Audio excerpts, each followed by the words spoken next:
So what happened to the job market in 2024? Why is it so bad? And are we going to have the same thing going forward into 2025 for everybody that's still in the job market right now, looking for work, or those of you that are considering transferring to new companies, new careers, new roles? Let's talk about it. So first of all, just to give a picture of how different 24 was to 23.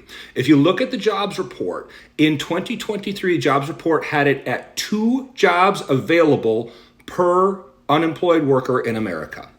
In 2024, when the jobs report came out, you guys remember, it said it's at 1.3 jobs available per unemployed worker in America. So we had a huge slide as to total jobs available for people. Now, why did that happen? Let's start to break it down. Well, the very first thing, and one that people that haven't owned businesses might not understand, is that the companies got a tremendous amount of government kickbacks in the form of employee retention tax credits, all kinds of government subsidized money, all these things from COVID programs that the government had out there for business owners. Now, those programs, both in terms of tax and monetary incentives, were huge for business owners. And if a lot of business owners didn't have them, they never would have made it through the pandemic period without that extra money and those tax breaks. So one of the requirements for an employee retention tax credit, which is the biggest one that employers took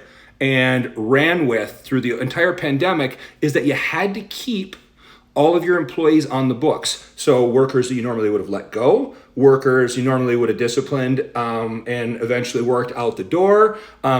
Employers were just really terrified to remove anybody because then you couldn't qualify for those credits anymore. So you had a bunch of people being artificially kept at businesses where they normally would have let them go either through normal attrition, or if the company would have normally done layoffs during that time, they couldn't do them because they had to keep those employees because of those credits. So that's the first one, is that employers were artificially keeping more employees than they may have wanted to due to those tax programs.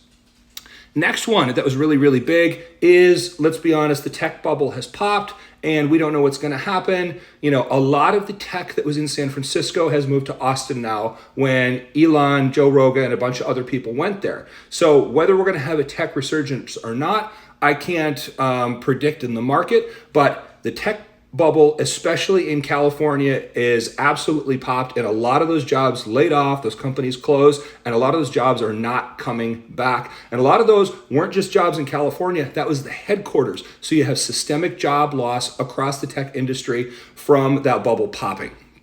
Next thing that happened is that companies really went to kind of a skeleton crew, once they were out of these tax programs, meaning that they only are keeping employees right now that they absolutely need to keep in order to make their businesses run.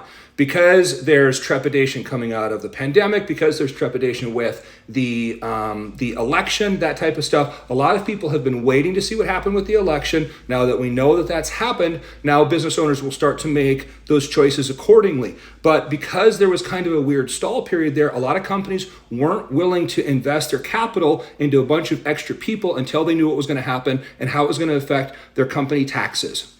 So when you look at the next year, what are we trending to look at in 25, and is it going to be the same thing? Well, I've said it before in some other videos, but I'll be short on it here. I think we're going to have a huge resurgence in American manufacturing. I think we're going to have all kinds of jobs done here in America because of the current administration that's coming on. I think that we're going to get a bigger concentration on the trades, being able to make a lot more money. I predict that your plumbers, your electricians, your HVAC techs, and your welders are all going to keep driving prices up and up and up. We lose about 300,000 of those, each of those professions, across the board every year in America because our young people are not going into those professions. And with shortage of skilled workers comes price hikes. So don't be surprised at all if the next time you have to have a plumber come to the house that it's double the money that it used to cost, because that's coming, and it's coming with HVAC techs coming to fix your air conditioning system as well.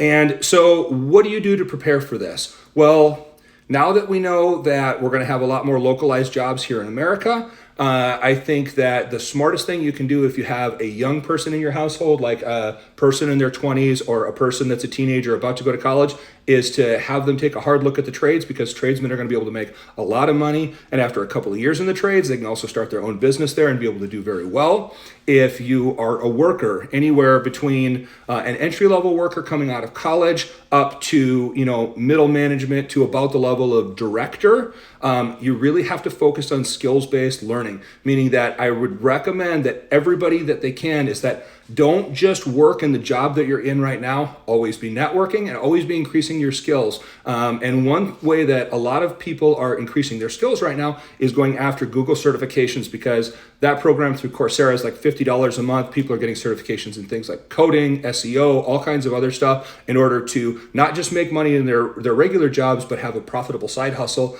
if they need side income as well. So I think that we're going to see a slight uptick in 25 of companies being willing to hire again right now, but I think they're going to be hiring carefully going forward. It's not going to just be some big boom of bringing people on. I think companies are going to be careful as they bring people on. And I'd like to know what you guys hear, though. Do you guys think that I'm right? Do you guys think that companies are going to increase hiring again? It'll be a slight incline as we move through all of 2025. Do you guys think we're about to have a big boom, or do you think it's going to stay where it's at? Because in 2024, as somebody that's helped a number of friends and colleagues transition industries, jobs, companies, I will tell you that we had people not just completing hundreds of resumes in order to get jobs anymore, but some completed thousands over the course of 6 months to a year trying to fill out applications to be able to make those moves. And I'm hoping that that trend for people paying attention to how the resumes have to be done now and running your resume through AI before you submit it on the job boards to make sure that it's not going to get kicked back through the ATS systems. I think that hopefully people will be able to get jobs easier without going through such crazy amounts of interviews or applications. That's my hope. So let me know what you guys think. Do you guys think I'm right as to what I see for the job market for 2025? And if you think I'm wrong, let me know why.